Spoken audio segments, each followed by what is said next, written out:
திருப்பி பாட பஞ்சவர்ண பச்சை கிளி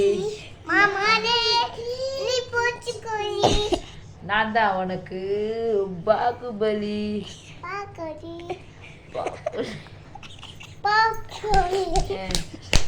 சரி திருப்பி பாடு.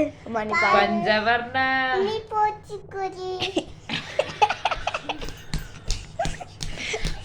பஞ்சவர்ண பச்சை கிளி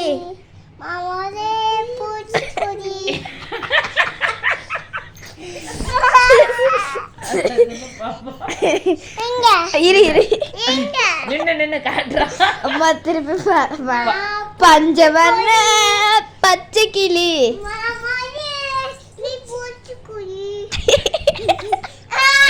அம்மா